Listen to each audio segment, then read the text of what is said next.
ಜೀನಾಗೆ ಸಂಪಾದಕತ್ವದಲ್ಲಿ GMS news ಸಾಗರ ಸುತ್ತದ ಆಚೆ ಈಚೆ ಮಂಗಳವಾರದ news ಅಪ್ಡೇಟ್ಗೆ ತಮಗೆ ಸ್ವಾಗತ. ಮುಖ್ಯಾಂಶಗಳು. ಎಡಮನೆ ಸಮಸ್ಯೆ ಜಿಲ್ಲಾ ಉಸ್ತುವಾರಿ ಸಚಿವರ ಮತ್ತು ಶಾಸಕರ ರೈತ ವಿರೋಧಿ ಧೋರಣೆಗೆ ಸಾಕ್ಷಿಯಾಗಿದೆ. ಎಡಮನೆ ಗ್ರಾಮಸ್ಥರನ್ನು ಒಕ್ಕಲೆಬ್ಬಿಸದಂತೆ ತಡೆಯುವಲ್ಲಿ ಬಿಜೆಪಿ ಪಾತ್ರ ಪ್ರಮುಖವಾಗಿದೆ. ಅವರದ್ದೇ ಪಕ್ಷದ ಕೆಡಿಪಿ ಸದಸ್ಯರು ಸಚಿವರನ್ನು ಮತ್ತು ಶಾಸಕರನ್ನು ಹಿಗ್ಗಾಮುಗ್ಗಾ ಜಾಡಿಸಿದ್ದಾರೆ. ಎಡಮನೆ ಗ್ರಾಮಸ್ಥರ ಪರ ನಿಂತು ಹೋರಾಟದಲ್ಲಿ ಯಶಸ್ಸು ಕಂಡ ಮಲ್ಲಿಕಾರ್ಜುನ ಖರ್ಗೆ ಮತ್ತು ಬಿಸಿ ಲಕ್ಷ್ಮೀನಾರಾಯಣ್ ಹೇಳಿದ್ದು ಹೀಗೆ. ವಾರ್ಡ್ ನಂಬರ್ 18ರ ಬಾವಿ ನೆಲಸಮಕ್ಕೆ ಯತ್ನ, ಸ್ಥಳೀಯ ಜನರ ಪ್ರತಿರೋಧ, ಬಾವಿ ಮುಚ್ಚುವ ಕಾರ್ಯಕ್ಕೆ ತಾತ್ಕಾಲಿಕ ಹಿನ್ನಡೆ. ಸರ್ಕಾರಿ ಬಾವಿ ಮುಚ್ಚುವುದರ ವಿರುದ್ಧ ನಾರಾಯಣಮೂರ್ತಿ, ಸುರೇಶ್ ಕಂಬಳಿ, ವೀಣಾ, ಗಣೇಶ್ ಪ್ರಸಾದ್, ಕವಲಕೋಡು ವೆಂಕಟೇಶ್ ಮಾತು. ಈಗ ಸುದ್ದಿಯ ವಿವರ. ಎಡಮನೆ ರೈತರನ್ನು ಒಕ್ಕಲೆಬ್ಬಿಸುವ ವಿಚಾರದಲ್ಲಿ ಜಿಲ್ಲಾ ಉಸ್ತುವಾರಿ ಸಚಿವರು, ಶಾಸಕರು ರೈತರಿಗೆ ದ್ರೋಹ ಬಗೆದಿದ್ದಾರೆ ಎಂದು ತಾಲೂಕು ಪಂಚಾಯಿತಿ ಮಾಜಿ ಅಧ್ಯಕ್ಷ ಮಲ್ಲಿಕಾರ್ಜುನ ಖರ್ಗೆ ತಿಳಿಸಿದರು. ಸಾಗರದ ಕರ್ನಾಟಕ ಕಾರ್ಯನಿರತ ಪತ್ರಕರ್ತರ ಭವನದಲ್ಲಿ ಮಂಗಳವಾರ ಕರೆಯಲಾಗಿದ್ದ ಸುದ್ದಿಗೋಷ್ಠಿಯಲ್ಲಿ ಅವರು ಮಾತನಾಡುತ್ತಿದ್ದರು. ತಾಲೂಕು ಪಂಚಾಯಿತಿ ಮಾಜಿ ಅಧ್ಯಕ್ಷ ಬಿಸಿ ಲಕ್ಷ್ಮೀನಾರಾಯಣ್ ಮಾತನಾಡಿದರು. ಗೋಷ್ಠಿಯಲ್ಲಿ ನಾಗರಾಜ್ ಬೊಬ್ಬಿಗೆ, ವಿರೂಪಾಕ್ಷ, ರಮೇಶ್ ಎಚ್ಎಸ್, ರಾಜು ಜೈನ್ ಇನ್ನಿತರರು ಹಾಜರಿದ್ದರು. ಮಿತ್ರರೇ,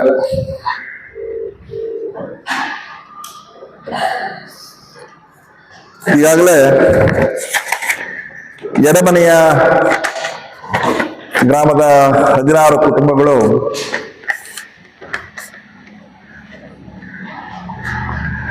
ತೆರವು ಮಾಡೋದಕ್ಕಾಗಿ ಅರಣ್ಯ ಇಲಾಖೆ 6/2/2022 ಬೆಳಗ್ಗೆ 11 ಗಂಟೆಗೆ 6/2/2022 ಬೆಳಗ್ಗೆ 11 ಗಂಟೆಗೆ ತೆರವುಗೊಳಿಸಲು ಸಮಯ ನಿಗದಿಪಡಿಸಿದ್ದು 6/2/26 ಸಮಯ ನಿಗದಿಪಡಿಸಿದ್ದು. ಆ ಸಮಯದ ಒಳಗೆ ಮೇಲ್ಕಂಡ ಸ್ಥಳದಲ್ಲಿ ತಮಗೆ ಸೇರಿದ ಬೆಲೆ ಬಾಳುವ ವಸ್ತು ಹಾಗೂ ಇನ್ನಿತರ ವಸ್ತುಗಳನ್ನು ತೆಗೆದುಕೊಂಡು ಜಾಗವನ್ನು ತೆರವುಗೊಳಿಸಲು ಸಹಕರಿಸಬೇಕೆಂದು ಈ ಮೂಲಕ ತಿಳಿಸಲಾಗಿದೆ. ತೆರವು ಆದೇಶ ಮಾಡಿ 30ರಿಂದ 40 ಜನ ಇಲಾಖೆಯ ಅಧಿಕಾರಿಗಳು ತೆರವು ಮಾಡೋದಕ್ಕೆ ಬೆಳಗ್ಗೆ 11 ಗಂಟೆಗೆ ಆ ಗ್ರಾಮಕ್ಕೆ ಹೋಗಿದ್ರು. ಜೊತೆಯಲ್ಲಿ ಆರೋಗ್ಯ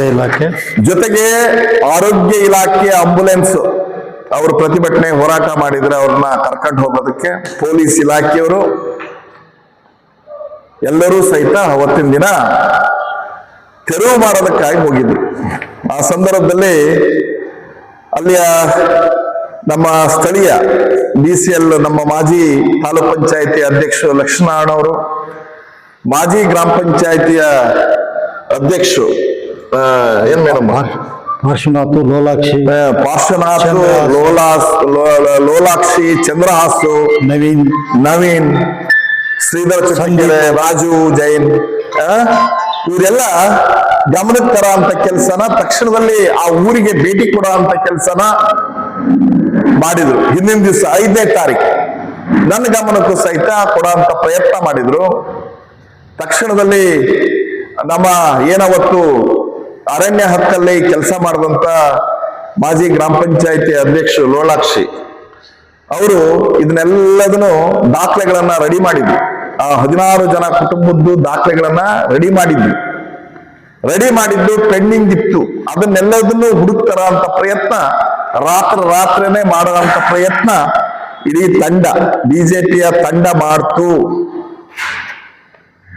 ಇದೆಲ್ಲ ಗೆಳೆಯರು ಲಕ್ಷ್ಮೀನಾರಾಯಣ ಕೂತ್ಕೊಂಡು ಅಲ್ಲೆಲ್ಲ ಸೇರ್ಕೊಂಡು ಎಲ್ಲ ದಾಖಲೆಗಳನ್ನ ಒಟ್ಟು ಪರಿಶೀಲನೆ ಮಾಡಿ ಒಟ್ಟು ತರ ಅಂತ ಕೆಲಸ ಅವರೇ ಮಾಡಿದ್ದು. ಏನ್ ದಾಖಲೆಗಳನ್ನ ಮಾಡಿದ್ರಲ್ಲ, 75 ವರ್ಷದ ಸಾಕ್ಷಿ, ಹಿರಿಯರ ಸಾಕ್ಷಿ, ಅಲ್ಲಿ ಅವರು 75 ವರ್ಷಕ್ಕಿಂತ ಪೂರ್ವದಲ್ಲಿ ವಾಸ ಆಗಿದ್ರು ಅನ್ನತಕ್ಕಂತ ಸಾಕ್ಷಿಗಳನ್ನೆಲ್ಲ ಒದಗಿಸಿ ದಾಖಲೆಗಳನ್ನ ರೆಡಿ ಮಾಡಿ AC ಹಂತದ ಸಮಿತಿಗೆ 2016ರಲ್ಲಿ ಕಳಿಸ್ಕೊಟ್ಟಿದ್ದಾರೆ.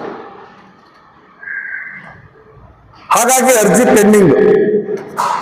ಇವರು ಆದೇಶ ಮಾಡ್ಕೊಂಡು ತೆರವು ಮಾಡೋದಕ್ಕೆ ಬಂದಿದ್ದಾರೆ. ಅಲ್ಲಿ ಕಾಂಗ್ರೆಸ್ಸಿನ 2 ಜನ ಕಾರ್ಯಕರ್ತರು ಸಹಿತ ಶಾಸಕರು ಕಳಿಸ್ಕೊಟ್ಟಿದ್ರು. ಶಾಸಕರ ಸೂಚನೆ ಮೇರೆಗೆ ಬಂದಿದ್ರಲ್ಲ, ಅವರೇ ಹೇಳಿದ್ರು ಇಲ್ಲ ಆದೇಶ ಆಗೋಗಿದೆ, ಶಾಸಕರು ಹೇಳ್ಬಿಟ್ಟಿದ್ದಾರೆ, ಏನು ಮಾಡೋದಕ್ಕಾಗಲ್ಲ, ಇಲ್ಲ ಅವ್ರಿಗೆ ವಾಸ ಮಾಡೋ ಸ್ಥಿತಿನೂ ಇಲ್ಲ, ಹಂಗಾಗಿ ಅವರನ್ನ ತೆರವು ಮಾಡೋದು ಸರಿ ಇದೆ ಅನ್ನೋ ಮಾತನ್ನ ಅವ್ರ ಕಡೆಯ 2 ಜನ ಹೇಳ್ತಕ್ಕಂಥದ್ದಾಯ್ತು. ನಾವು ಬೆಳಗ್ಗೆ 11 ಗಂಟೆಗೆ ನಾವು ಸಹಿತ ಅಲ್ಲಿ ತಲುಪುವಂತ ಕೆಲಸ ಮಾಡಿ ಈ ದಾಖಲೆಗಳನ್ನೆಲ್ಲ ಅಧಿಕಾರಿಗೆ ಒದಗಿಸುವಂತ ಕೆಲಸ ಮಾಡಿದ್ವಿ. ಧಿಕ್ಕಾರಕ್ಕೆ ಹೋಗಿದ್ವಿ. ನೀವೇನಾದ್ರೂ ಈ ಹಂತದಲ್ಲಿ ಅರಣ್ಯ ಹಕ್ಕಲ್ಲಿ ಕಾಯ್ದೆ ಮಾಡ್ಬೇಕಾದ್ರೆ 2006 ಮತ್ತು 2008 ಒಂದು ಕಾನೂನು ಮಾಡ್ಬೇಕಾದ್ರೆ ಈ ಅರ್ಜಿ ಕೊನೆಯ ಹಂತದ ಫೈನಲ್ ಆಗಲ್ಲಿವರೆಗೆ ಕೊನೆಯ ಜೊತೆಗೆ ಇವೆಲ್ಲವೂ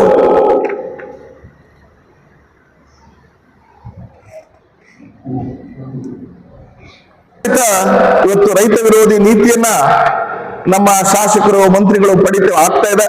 ನಿಮಗೆ ಕೊಡಗು ಹಾಸನದಲ್ಲಿ ಗುತ್ತಿಗೆ ಆಧಾರದಲ್ಲಿ ಪ್ಲಾಂಟೇಶನ್ ಬೆಳೆಗಳಿಗೆ ಅವಕಾಶ ಮಾಡಿಕೊಟ್ಟಿದ್ದಾರೆ, ಅರ್ಜಿ ತಗೊಳ್ತಿದ್ದಾರೆ. ಆದ್ರೆ ಶಿವಮೊಗ್ಗ ಜಿಲ್ಲೆ ಯಾಕೆ ಕೈ ಬಿಡುತ್ತು ಅಂತೇಳಿ ಶಾಸನಸಭೆಯಲ್ಲಿ ಮಾತಾಡ್ಲಿಕ್ಕೆ ಆಗ್ಲಿಲ್ಲ. ನಿಮಗೆ ಶಾಸನಸಭೆಯಲ್ಲಿ ಮಾತಾಡ್ಬೇಕಲ್ಲ. ಇಲ್ಲೂ ಪ್ಲಾಂಟೇಶನ್ ಬೆಳೆಗಳನ್ನು ಬೆಳೆದವರು ಇದ್ದಾರೆ, ಕಾಳುಮೆಣಸು ಬೆಳೆದವರು ಇದ್ದಾರೆ, ಏಲಕ್ಕಿ ಬೆಳೆದವರು ಇದ್ದಾರೆ, ಕಾಫಿ ಬೆಳೆದವರು ಇದ್ದಾರೆ. ಅವ್ರಿಗೆ ಗುತ್ತಿಗೆ ಆಧಾರದಲ್ಲಿ 10 ಹೆಕ್ಟೇರ್ ವರೆಗೆ ಕೊಡೋದಕ್ಕೆ ಕಾನೂನು ಮಾಡಿದ್ದಾರೆ. ಯಾಕೆ ನಿಮಗೆ ಇಲ್ಲಿ ಸಾಧ್ಯ ಆಗಲ್ಲ? ಇಲ್ಲಿ ಯಾಕೆ ಶಿವಮೊಗ್ಗ ಜಿಲ್ಲೆ ಕೈ ಬಿಟ್ಟು ಹೋಯ್ತು? ಇವೆಲ್ಲವೂ ಸಹಿತ ಇವರ ವೈಫಲ್ಯವನ್ನ ಎತ್ತಿ ತೋರಿಸುತ್ತೆ ಅಂತಕ್ಕಂಥ ಮಾತನ್ನ ಈ ಸಂದರ್ಭದಲ್ಲಿ ಹೇಳ್ತಾ, ನಮಗೆ ಅವತ್ತಿನ ದಿನ ಆ ಭಾಗದಲ್ಲಿ ನಮ್ಮ ಘಟಕದ ಅಧ್ಯಕ್ಷರು, ಆ ಭಾಗದ ಪ್ರಮುಖರು, ಮುಖಂಡರು, ಲಕ್ಷ್ಮಣ್ ಭಟ್ರು, ನಮ್ಮ ಶ್ರೀಧರ್ ಗ್ರಾಮ ಪಂಚಾಯಿತಿಯ ಸದಸ್ಯರು, ರಾಜೇಶ್ ಜೈನ್, ಇನ್ನಿತರ ಅನೇಕ ಜನ, ಚಂದ್ರಹಾಸು, ಇನ್ನು ಅನೇಕ ಜನರು ಅವತ್ತು ಜನ ಅವತ್ತು ಬೆಂಬಲವಾಗಿ ನಮ್ಮ ಜೊತೆಗೆ ಬಂದು ಅವತ್ತಿನ ಹೋರಾಟದಲ್ಲಿ ಭಾಗಿಯಾದರು, ರಕ್ಷಣೆ ಕೊಟ್ಟರು. ಆ ರಕ್ಷಣೆ ಕೊಟ್ಟಿರ್ತಕ್ಕಂಥ ಎಲ್ಲ ಅವತ್ತಿನ ಕಾರ್ಯಕರ್ತರಿಗೆ, ಮುಖಂಡರಿಗೆ ವಿಶೇಷ ಅಭಿನಂದನೆ, ಕೃತಜ್ಞತೆಯನ್ನು ಸಲ್ಲಿಸ್ತೇನೆ. ಇನ್ನು ಮುಂದೆ ಬೇರೆ ಯಾರಿಗೂ ಈ ರೀತಿ ಆಗದಿದ್ದಂಗೆ ಸರ್ಕಾರ ಎಚ್ಚರಿಕೆ ಕೊಡಬೇಕು. ಇವ್ರಿಗೆ ರಕ್ಷಣೆ ಸಿಕ್ಕಿದೆ, ನೀವು ರಕ್ಷಣೆ ಕೊಡೋ ಪ್ರಶ್ನೆ ಇಲ್ಲ. ಕಾನೂನು ನಡೀಲಿ. ಅವ್ರಿಗೆ ಈಗಾಗಲೇ ರಕ್ಷಣೆ ಕೊಡೋದಕ್ಕೆ ಅಧಿಕಾರಿಗಳು ಅವತ್ತೇ ಕನ್ವಿನ್ಸ್ ಆಗಿದ್ದಾರೆ. 6ನೇ ತಾರೀಕೆ ಕನ್ವಿನ್ಸ್ ಆಗಿದ್ದಾರೆ. DF ಇಂದ ಹಿಡಿದು, ASF ಇಂದ ಹಿಡಿದು, ರೇಂಜ್ ನಿಂದ ಹಿಡಿದು, ಫಾರೆಸ್ಟ್ ಇಂದ ಹಿಡಿದು ಅವತ್ತಿನ ಹೋರಾಟದಲ್ಲೇ ಕನ್ವಿನ್ಸ್ ಆಗಿದ್ದಾರೆ. ಇನ್ನು ಮುಂದೆ ಅವರಿಗೆ ರಕ್ಷಣೆ ಮತ್ತು ಉಳಿದ ಎಲ್ಲ ಅರಣ್ಯವಾಸಿಗಳಿಗೆ, ಬಗರಪುಂದಾರರಿಗೆ, KPC ಅವರಿಗೆ, KPC ವಾಸ ಮಾಡ್ತಾ ಇರೋರಿಗೆ ರಕ್ಷಣೆ ಕೊಡುವಂತ ಕೆಲಸ ಈ ಸರ್ಕಾರದಿಂದ ಆಗ್ಬೇಕು, ಶಾಸಕರಿಂದ ಆಗ್ಬೇಕು, ಮಂತ್ರಿಗಳಿಂದ ಆಗ್ಬೇಕು. ಸಂಪೂರ್ಣವಾಗಿ ಅವರು ರೈತರಿಗೆ ರಕ್ಷಣೆ ಕೊಡೋದ್ರಲ್ಲಿ ಶಾಸಕರು ಮತ್ತು ಮಂತ್ರಿಗಳು ವಿಫಲವಾಗಿದ್ದಾರೆ ಅನ್ನೋ ಮಾತನ್ನ ಈ ಸಂದರ್ಭದಲ್ಲಿ ಹೇಳ್ತಾರೆ. ಮುಂದಿನ ದಿವಸದಲ್ಲಿ ಉಗ್ರವಾದಂತಹ ಹೋರಾಟ ಮಾಡ್ತಕ್ಕಂಥದ್ದ ಎಚ್ಚರಿಕೆಯನ್ನ ಈ ಸಂದರ್ಭದಲ್ಲಿ ಕೊಡ್ತಾ ನಮ್ಮ ಅವರನ್ನ ವಾಪಸ್ ಕಳಿಸಿ ಆಮೇಲೆ ನಾವು ಊರ್ ಕಡೆಗೆ ಬರೋ ಅಂತ ಕೆಲಸ ಮಾಡಿದ್ವಿ. ಇದು ಈಗ ಇಲ್ಲ ರಕ್ಷಣೆ ಕೊಡ್ತೀವಿ. ಯಾಕೆ ಮುಂಚೆನೆ ರಕ್ಷಣೆ ಕೊಡಕ್ ಸಾಧ್ಯ ಆಗ್ಲಿಲ್ಲ? ನಿಮಗೆ ಯಾಕೆ ಸಾಧ್ಯ ಆಗ್ಲಿಲ್ಲ? ನಿಮ್ ಕೈಯಲ್ಲಿ ಅಧಿಕಾರ ಇದೆ, ಆಡಳಿತ ಪಕ್ಷ ನಿಮ್ದು. ಹಾಗಾಗಿ ಸಂಪೂರ್ಣವಾಗಿ ನೀವು ರೈತ ವಿರೋಧಿಯಾಗಿದ್ದೀರಿ.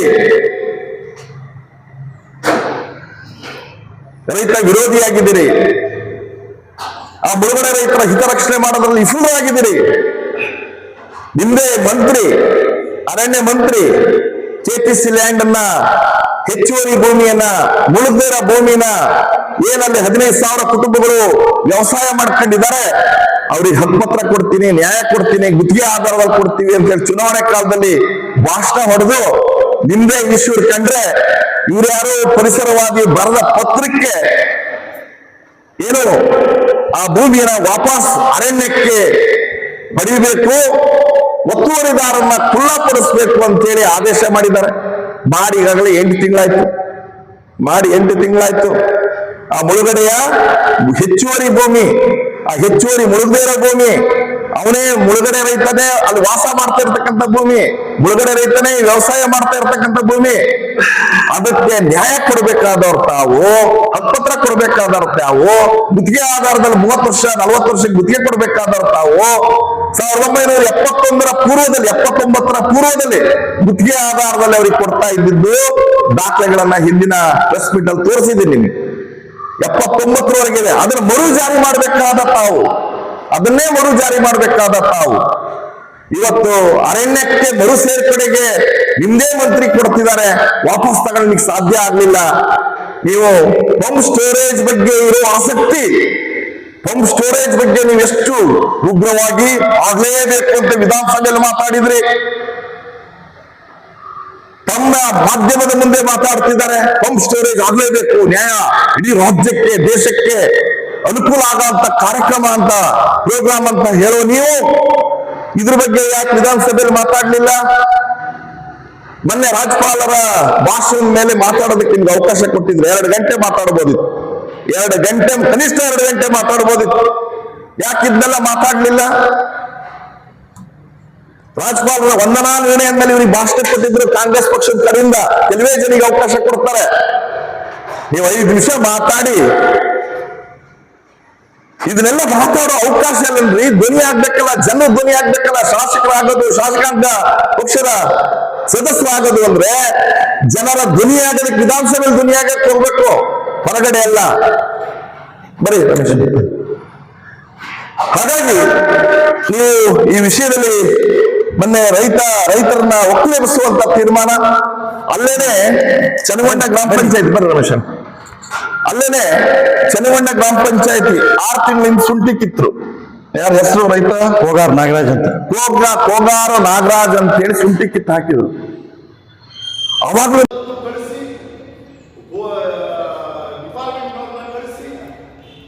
ನೀವು ಹೊರಟೋಗ್ಬೇಕು ಅಂತ ಹೇಳಿ ಕಳಿಸಿದ ಮೇಲೆ ಈಗ ರಕ್ಷಣೆ ಕೊಡ್ತಾರ. ಈಗ ಗೊತ್ತಾಗಿದೆ ಈ ಕಾಲೇಜ್ ಓದಿಲ್ಲ, ರಕ್ಷಣೆ ಕೊಟ್ಟಿದ್ದೀವಿ ನಾವು. ಇನ್ನು ಮುಂದೆ ಈ ರೀತಿ ಆಗಿದ್ದ ಎಲ್ರಿಗೂ ಈ ಎಡಮನೆ ಅಂತಕ್ಕಂಥದ್ದು ಸಾಗರದಿಂದ ಸುಮಾರು 80 ಕಿಲೋಮೀಟರ್ ದೂರದಲ್ಲಿದೆ. ನಾನು ಸಾಗರದಿಂದ 40 ಕಿಲೋಮೀಟರ್ ದೂರದಲ್ಲಿ ವಾಸ ಮಾಡ್ತಾ ಇದ್ದೇನೆ.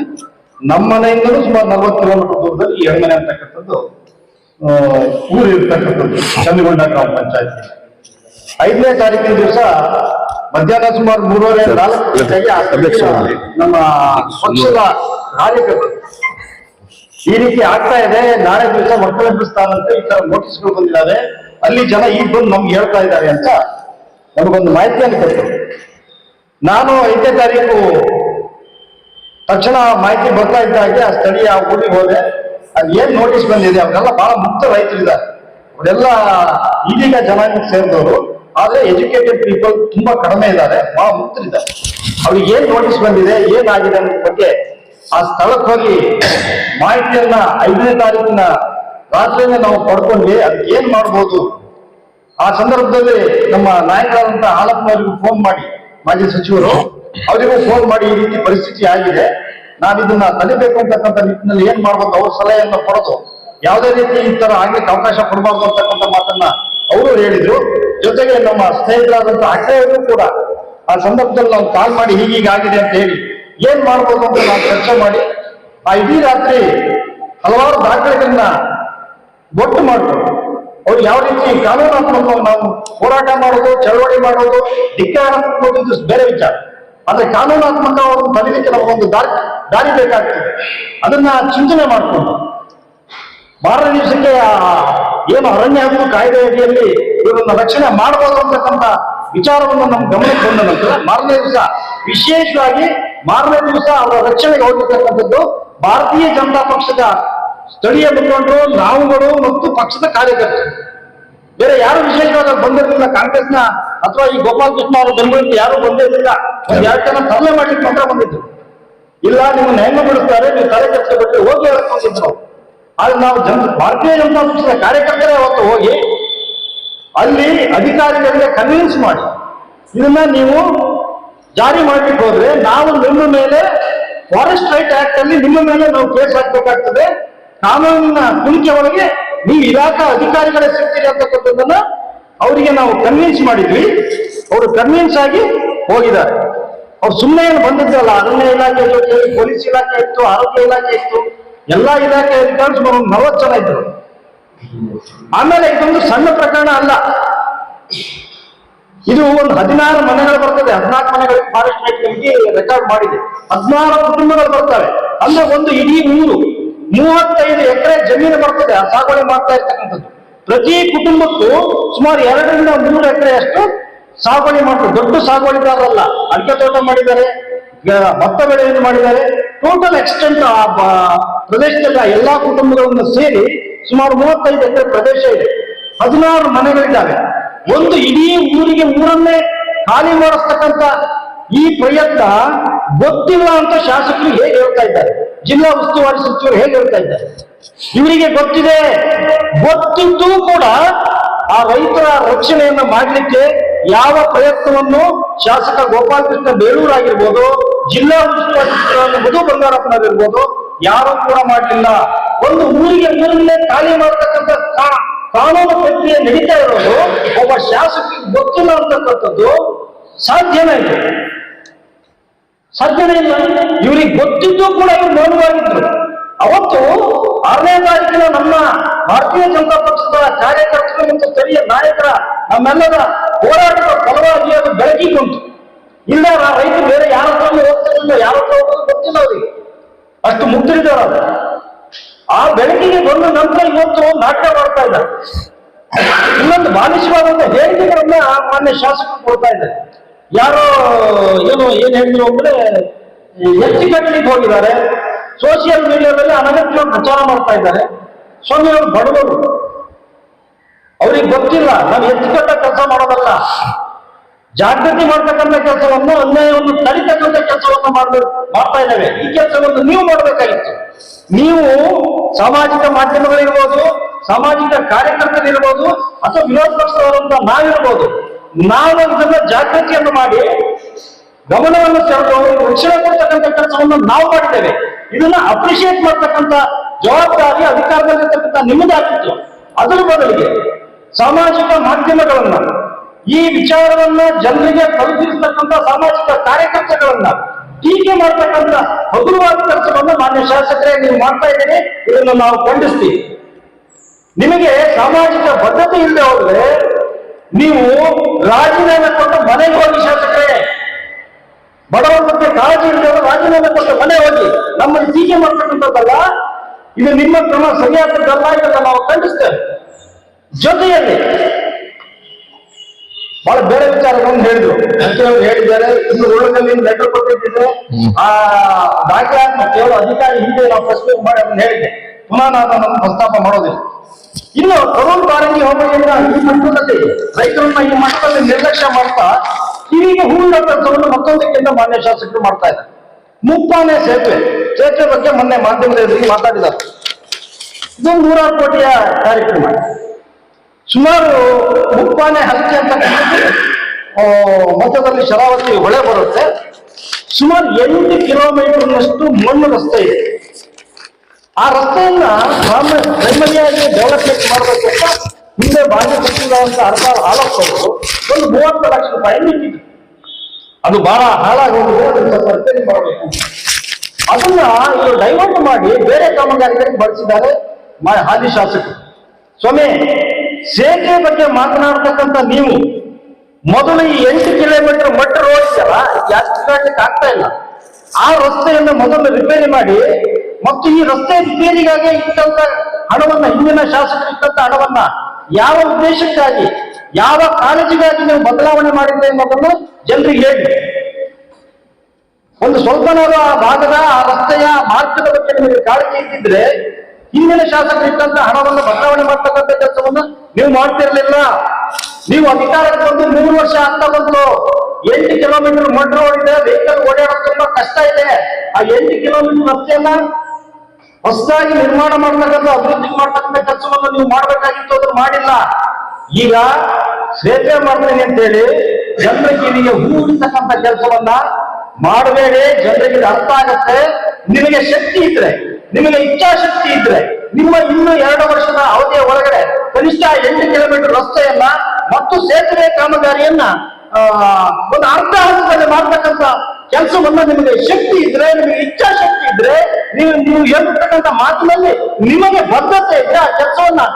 ಸಾಗರ ಪಟ್ಟಣದ ಗಾಂಧಿನಗರ ವಾರ್ಡ್ ನಂಬರ್ 18ರಲ್ಲಿ ಸ್ವಾಮಿ ವಿವೇಕಾನಂದ ಗ್ರಂಥಾಲಯಕ್ಕೆ ಸೇರಿದ ಜಾಗದಲ್ಲಿ 40 ವರ್ಷಗಳಿಂದ ಇರುವ ಸಾರ್ವಜನಿಕ ಬಾವಿಯನ್ನು ಮಂಗಳವಾರ ನಗರಸಭಾಧಿಕಾರಿಗಳು 15 ಜನ ಕಾರ್ಮಿಕರ ಜೊತೆ ಬಂದು ಒಡೆದು ಹಾಕಿದ್ದಾರೆ. ಕೆಲವು ದಿನಗಳಿಂದ ಈ ಬಾವಿಯನ್ನು ಮುಚ್ಚಲು ನಗರಸಭಾಧಿಕಾರಿಗಳು ಪ್ರಯತ್ನ ಮಾಡುತ್ತಿದ್ದು, ಸ್ಥಳೀಯರ ವಿರೋಧದಿಂದ ಅದು ನಿಂತಿತ್ತು. ಮಂಗಳವಾರ ನಗರಸಭಾಧಿಕಾರಿ ಸಿಬ್ಬಂದಿಗಳು ಏಕಾಏಕಿ ಸ್ಥಳಕ್ಕೆ ಬಂದು ಬಾವಿಯನ್ನು ಭಾಗಶಃ ಒಡೆದು ಹಾಕಿದ್ದಾರೆ. ವಿಷಯ ತಿಳಿಯುತ್ತಿದ್ದಂತೆಯೇ ಸ್ಥಳೀಯರು ನಗರಸಭಾ ಕ್ರಮ ಖಂಡಿಸಿ ಸ್ಥಳದಲ್ಲೇ ಪ್ರತಿಭಟನೆ ಮಾಡಿದ್ದಾರೆ. ಸ್ಥಳೀಯರ ತೀವ್ರ ವಿರೋಧದ ಹಿನ್ನೆಲೆಯಲ್ಲಿ ನಗರಸಭಾಧಿಕಾರಿಗಳು ವಾಪಸ್ ಹೋಗಿದ್ದಾರೆ. ಕುಡಿಯುವ ನೀರಿಗಾಗಿ ಉಪಯೋಗಿಸುತ್ತಿದ್ದ ಬಾವಿಯನ್ನು ನಗರಸಭಾಧಿಕಾರಿಗಳು ಒಡೆಯುತ್ತಿರುವುದಕ್ಕೆ ಸ್ಥಳೀಯವಾಗಿ ವ್ಯಾಪಕ ವಿರೋಧ ವ್ಯಕ್ತವಾಗಿದೆ.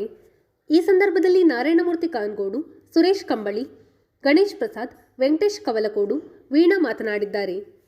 ಈ ಸಂದರ್ಭದಲ್ಲಿ ಸುರೇಶ್, ಮುರುಗೇಶ್, ರಾಜೇಂದ್ರ ಇನ್ನಿತರರು ಹಾಜರಿದ್ದರು. ನಮಸ್ಕಾರ. ನಾನು ನಾರಾಯಣಮೂರ್ತಿ ಮೇಷ್ರು, ವಿಜಯನಗರ 18ನೇ ವಾರ್ಡು, ಸಾಗರ ನಗರ. 18ನೇ ವಾರ್ಡಲ್ಲಿ ಗಾಂಧಿನಗರದಲ್ಲಿ ವಿವೇಕಾನಂದ ಗ್ರಂಥಾಲಯ ಮತ್ತು ಉಚಿತ ವಾಚನಾಲಯಕ್ಕೆ ಸೇರಿದ ಒಂದು ಸರ್ಕಾರಿ ಬಾವಿ 40 ವರ್ಷದಿಂದ ಇದೆ. ಈ ಬಾವಿಯನ್ನು ಇವತ್ತು ಬೆಳಿಗ್ಗೆ ಒಂದು 10-15 ಜನ ಬಂದು ಬಾವಿಯನ್ನು ಒಡೆಯಲಿಕ್ಕೆ ಪ್ರಯತ್ನ ಮಾಡಿದರು.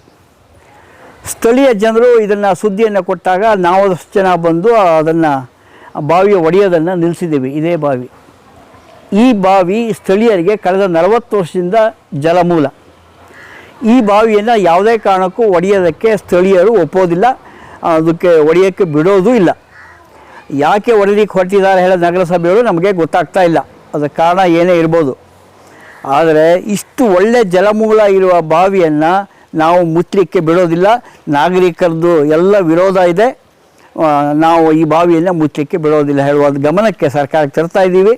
ನಗರಸಭೆ ತಕ್ಷಣ ಒಡೆದು ಹೋಗಿದ್ದು ಏನು ಅರ್ಧಂಬರ್ಧ ಒಡೆದಿದ್ದಾರೆ, ಒಡೆದಿದ್ದನ್ನು ತಕ್ಷಣ ಕಟ್ಟಿಸಿಕೊಡ್ಬೇಕು ಹೇಳುವಂಥದ್ದು ನಗರಸಭೆಗೆ ವಿನಂತಿ ಮಾಡಿಕೊಡ್ತಾ ಇದ್ದೇನೆ. ನಮಸ್ಕಾರ ಸರ್. ನಾನು ಸುರೇಶ್ ಕಂಬಳಿ ಅಂತೇಳಿ ಶಿವಮೊಗ್ಗ ಜಿಲ್ಲೆಯ ಸಾಗರ ತಾಲೂಕಿನಲ್ಲಿ ಬರ್ತಕ್ಕಂಥ 18ನೇ ವಾರ್ಡ್ನ ಕಂಬಳಿಕೆರೆ ನಿವಾಸಿ. ನಾನಿಲ್ಲಿ ಸುಮಾರು ಒಂದು 45 ವರ್ಷಗಳಿಂದ ನಾನು ಇಲ್ಲೇ ಕಂಬಳಿಕೆರೆಯಲ್ಲೇ ವಾಸವಾಗಿದ್ದೇನೆ. ಇದು ಸುಮಾರು ಒಂದು 40-45 ವರ್ಷ ಹಿಂದಿನಿಂದನೂ ಈ ಬಾವಿ ನಮ್ಮ ಗಮನದಲ್ಲಿದೆ. ನಾವು ಇಲ್ಲಿಯೇ ನೀರು ಕುಡಿದು ಇಲ್ಲಿ ನೀರನ್ನು ನಾವು ಬಳಸ್ತಾ ಇರ್ತಕ್ಕಂಥವ್ರು. ಸಡನ್ನಾಗಿ ಈ ಕೆಲವು ದಿನಗಳ ಹಿಂದೆ ಈ ಬಾವಿಯನ್ನು ಮುಚ್ಚಬೇಕು ಅಂತೇಳಿ ಕೆಲವೊಂದಿಷ್ಟು ಜನ ಇದನ್ನು ಮಾಡ್ತಾಯಿದ್ರು, ಮುಚ್ಚಲೇಬೇಕು ಅಂಥೇಳಿ. ನಾವು ಅದಕ್ಕೆ ವಿರೋಧ ಮಾಡಿದ್ದೀವಿ. ವಿರೋಧ ಮಾಡಿದಾಗ ಇವತ್ತು ಬೆಳಗ್ಗೆ ಏನಾಯ್ತಪ್ಪ ಅಂತ ಹೇಳಿದರೆ, ಏಕಾಏಕಿ ನಗರಸಭೆಯ 2 ಜನ ಸಿಬ್ಬಂದಿಗಳು ಒಂದು 10-15 ಜನ ಕಾರ್ಮಿಕರನ್ನು ಕರ್ಕೊಂಡ್ಬಂದು ಬಾವಿಯನ್ನು ತೆಗೆಸ್ತಕ್ಕಂಥ ಕೆಲಸ ಮಾಡ್ತಾಯಿದ್ರು. ನಾನು ಬಂದೆ, ಯಾಕೆ ಇದನ್ನು ಮಾಡ್ತಾ ಇದ್ದೀರಿ ಅಂತ ಕೇಳಿದಾಗ ಇಲ್ಲ, ನಮಗೆ ನಗರಸಭೆಯ ಆಯುಕ್ತರಿಂದ ನಮಗೆ ಆದೇಶ ಆಗಿದೆ, ಇದನ್ನು ತೆಗಿಸ್ಬೇಕು ಅಂತ ಹೇಳಿದರು. ನಾವು ಯಾಕೆ ಕುಡಿಯೋ ನೀರನ್ನು, ಒಳ್ಳೆ ನೀರಿದೆ, ಇದನ್ನು ಯಾಕೆ ಮುಚ್ಚಿಸ್ತಾ ಇದ್ದೀರಿ? ನಗರಸಭೆ ಬಾವಿ ಜಲಮೂಲನ ಯಾವುದೇ ಕಾರಣಕ್ಕೂ ಮುಚ್ಚಬಾರ್ದು ಅಂತ ಹೈಕೋರ್ಟಿನ ಆದೇಶನೇ ಇದೆ. ನೀವು ಯಾಕೆ ಈ ಥರ ಮಾಡ್ತಾ ಇದ್ದೀರಿ ಅಂತ ಕೇಳಿದಾಗ ಇಲ್ಲ, ನಮ್ಗೆ ಆದೇಶ ಆಗಿದೆ ಹಾಗೆ ಅಂತ ಹೇಳಿದಾಗ, ನಾನು ಸಡನ್ನಾಗಿ ಹೋಗಿ ನೀವು ಈ ಬಾವಿ ಹೊಡೆಯೋದಾದರೆ ನಾನು ಬಾವಿಗೆ ಹಾರ್ತೀನಿ ಅಂತೇಳಿ ಬಾವಿ ಹಾರ್ಲಿಕ್ಕೆ ಹೋದಾಗ ಕಡೆಗೆ ಅದನ್ನು ನೋಡಿ ಅವರ ಸಿಬ್ಬಂದಿಗಳನ್ನು ವಾಪಸ್ಸು ಕರೆಸ್ಕೊಂಡು ಈಗ ಇಲ್ಲಿ ತನಕ ಮಾಡಿ ನಿಲ್ಲಿಸಿದ್ದಾರೆ. ಯಾವುದೇ ಕಾರಣಕ್ಕೂ ನಾವು ಈ ಬಾವಿಯನ್ನು ಮುಚ್ಚಲಿಕ್ಕೆ ನಮ್ಮದು ಈ ಭಾಗದ ಸಮಸ್ತ ಜನತೆಯ ವಿರೋಧವಿದೆ. ನಾವು ಯಾಕಂತ ಹೇಳಿಬಿಟ್ರೆ, ನಮಗೆ ಕುಡಿಲಿಕ್ಕೆ ನಲ್ಲಿ ನೀರು ಬರಲಿಲ್ಲ ಅಂದರೆ ಈ ಬಾವಿ ನೀರನ್ನೇ ಬಳಸ್ತಕ್ಕಂಥವ್ರು. ಹಾಗಾಗಿ ಯಾವುದೇ ಕಾರಣಕ್ಕೂ ಈ ಬಾವಿನ ಮುಚ್ಚಬಾರ್ದು.